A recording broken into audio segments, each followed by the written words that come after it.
এই আব্দুল্লাহ ইবনে উবাই যখন মারা যায়, তার ছেলে আব্দুল্লাহকে ডেকে বলতেছে, আব্দুল্লাহ,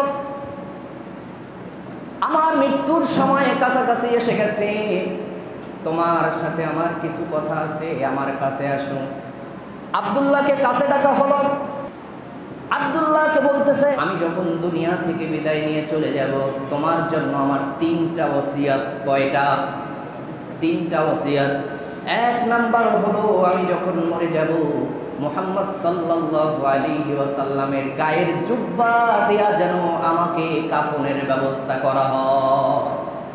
2 নাম্বার ওসিয়ত হলো, আমার জানাজা যেন মুহাম্মদ সাল্লাল্লাহু আলাইহি ওয়াসাল্লাম নিজে পড়ায়। 3 নাম্বার ওসিয়ত হলো, মুহাম্মদ সাল্লাল্লাহু আলাইহি ওয়াসাল্লাম যেন নিজ হাতে আমাকে কবরস্থ করে। কিছুক্ষণের মধ্যে আব্দুল্লাহ ইবনে উবাই যখন মারা গেল, আব্দুল্লাহ দৌড়াতে দৌড়াতে নবীর কাছে চলে আসলো। নবীজিকে বলতেছে, ইয়া রাসূলুল্লাহ, ইয়া হাবিবাল্লাহ, আমার বাবা উবাই দুনিয়া থেকে বিদায় নিয়ে চলে গেছেন, যাওয়ার সময় 3টা ওসিয়ত করে গেছে। কই কি ওসিয়ত বলো? কই ইয়া রাসূলুল্লাহ, আমি বলতে লজ্জা পাই, যদিও আমার বাবা মৃত্যুর সময় ওসিয়ত করে গেছে, আমি জানি সারা জীবন আপনার বিরুদ্ধে অবস্থান নিছে, আপনাকে কষ্ট দিছে ইয়া রাসূলুল্লাহ, তারপরেও যেহেতু মারা গেছে বলতেই হবে। নবীজি বলতেছে, তুমি শরম পায়ো না, লজ্জা পায়ো না, তুমি বলো। আব্দুল্লাহ বলতেছে, ইয়া রাসূলুল্লাহ, ইয়া হাবিবাল্লাহ, আমার বাবা বলে গেছে তার মৃত্যুর পরে তার কাফন যেন আপনার শরীরের জুব্বা দেয়া হয়। নবীজি সাল্লাল্লাহু আলাইহি ওয়াসাল্লাম শরীর মোবারক থেকে জুব্বাটা খুলে দিলেন। বলতেছে, ইয়া রাসূলুল্লাহ, ইয়া হাবিবাল্লাহ, দ্বিতীয় ওসিয়ত হলো, আপনি যেন নিজে তার জানাজা পড়ান। তৃতীয় হলো, আপনি নিজ হাতে যেন তাকে দাফন করেন। নবীজি সাল্লাল্লাহু আলাইহি ওয়াসাল্লাম বলতেছে, ঠিক আছে, যাও, তুমি ব্যবস্থা করো, আমি আসতেছি। নবীজি যখন বের হয়ে যাচ্ছে, হযরতে ওমর রাদিয়াল্লাহু তাআলা আনহু পিছন থেকে নবীর জুব্বা টেনে ধরেছে, ইয়া রাসূলুল্লাহ, আপনি কার জানাজা করতে যান? সারা জীবন আপনার বিরুদ্ধে কাজ করেছে, ষড়যন্ত্র করেছে, সারাটা জীবন আপনাকে কষ্ট দিয়েছে, ইয়া রাসূলুল্লাহ, আপনি তার জানাজা পড়বেন? নবীজি বলতেছে, রহমতের নবী, মায়ার নবী, আমাকে তো আল্লাহ মানা করে নাই, আমাকে তো আল্লাহ নিষেধ করে নাই, আমি যাব তার জানাজা পড়ব। নবীজি সাল্লাল্লাহু আলাইহি ওয়াসাল্লাম তার জানাজায় উপস্থিত হলেন। নবীজির গায়ের জুব্বা দিয়ে তার কাফন পরানো হলো। নবীজি নিজে তার জানাজা পড়ালেন। নবীজি নিজ হাতে তাকে কবরের মধ্যে রাখলেন। এরপরে হাত তুলে কবরের পাশে দাঁড়ায়া নবীজি দোয়া করতেছে। হযরতে আব্দুল্লাহ ইবনে ওমর রাদিয়াল্লাহু তাআলা আনহুর ছেলে আব্দুল্লাহ, তিনি হাদিস বর্ণনা করেছেন, বুখারীর হাদিস। তিনি বলতেছেন, নবীজি সাল্লাল্লাহু আলাইহি ওয়াসাল্লাম হাত তুলে এইভাবে হাত তুলে দোয়া করতেছে। নবীজির বগল মোবারক দেখা দিয়েছিল। তিনি বলতেছেন, আমার জীবদ্দশায় আমি রাসূলুল্লাহ সাল্লাল্লাহু আলাইহি ওয়াসাল্লামকে কখনো এমন কাকুতি মিনতি কইরা দোয়া করতে দেখি নাই। নবীজি 2 চোখের পানি ফেলে দোয়া করতেছেন। আপনারা কি মনে করেন নবীর দোয়া কি ফেরত যাবে? বিফলে যাবে? যাবে। আল্লাহ তাআলা জিবরাইলকে পাঠিয়ে দিলেন, ইস্তাগফির লাহুম আও লা তাস্তাগফির লাহুম ইন তাস্তাগফির লাহুম 70 মাররাতান ফালাই ইয়াগফিরাল্লাহু লাহুম। আল্লাহ তাআলা জিবরাইলকে পাঠিয়ে দিলেন, ইয়া রাসূলুল্লাহ, আপনি তার জন্য ক্ষমা চান আর না চান, ইন তাস্তাগফির লাহুম 70 মাররাতান, আপনি তার জন্য যদি 70 বার মাফ চান, আল্লাহ তাআলা ঘোষণা করে দিয়েছেন, ফালাই ইয়াগফিরাল্লাহু লাহুম, কোশ্চিন কালেও আল্লাহ তাআলা তাকে মাফ করবে না। নাউজুবিল্লাহ।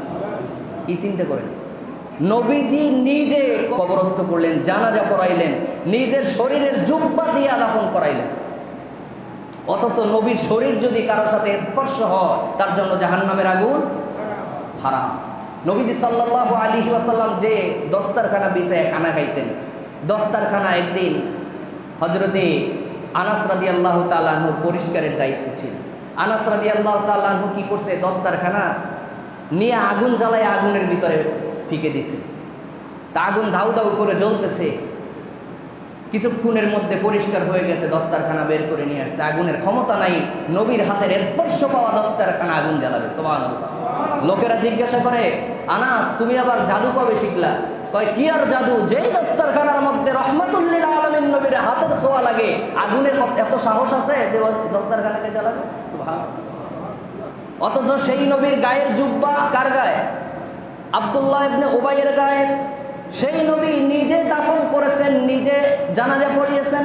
আল্লাহ তাআলা বলেন, ইন তাস্তাগফির লাহুম ৭০ মাররাতান, ইয়া রাসূলুল্লাহ আপনি যদি তার জন্য ৭০ বার দোয়া করেন, আল্লাহ বলে দিয়েছেন ফালাইয়াগফিরুল্লাহু লাহুম, তাকে কঠিন কালেও আল্লাহ তাআলা মাফ করবে না।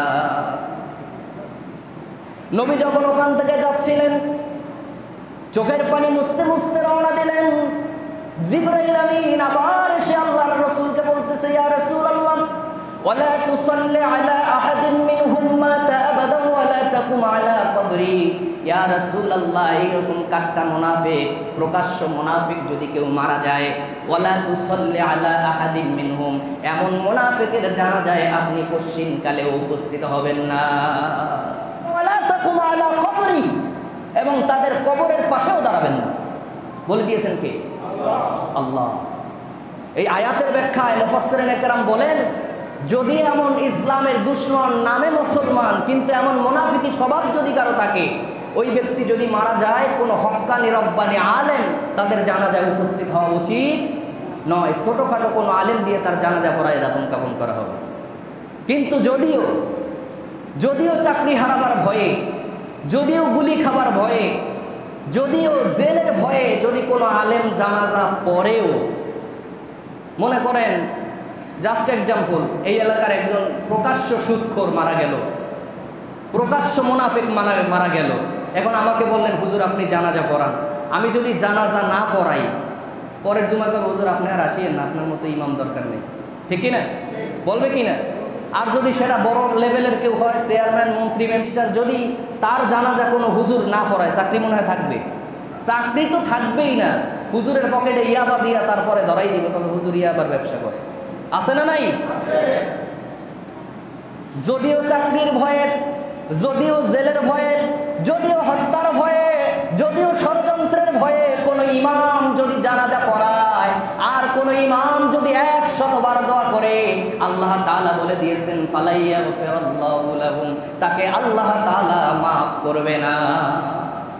যদিও দেশি বিদেশি পীর সাহেব ভাড়া কইরা আইনাও জানাজা পড়াও, কাজ হবে? কাজ হবে? হবে না। সুতরাং আপনি মুসলমান, আপনি ইমানদার, যেই দলেরই হোক না কেন, যদি আপনি মুসলমান দাবি করেন, কায়েমের আন্দোলনে আপনার অংশগ্রহণ থাকতে হবে, দিন প্রতিষ্ঠার আন্দোলনে আপনার অংশগ্রহণ থাকতে হবে। যদি সেটা না করেন, আপনি যদি বাতিলদের সাথে আতাত করেন, বাতিলদের সাথে যদি আপনি চুক্তি করেন, ক্ষমতার লোভে, চেয়ারের লোভে, পদ পদবীর লোভে, আপনি যদি ইসলামের দুশমনের সাথে ঐক্য করে আপনি যদি বেঁচে থাকেন, তাহলে আল্লাহ তাআলা ঘোষণা করে দিয়েছেন ফালাইয়াগফিরুল্লাহু লাহুম, আপনি যতই দাড়ি টুপি পাঞ্জাবি আবহাওয়া লাগান, আল্লাহ তাআলা মাফ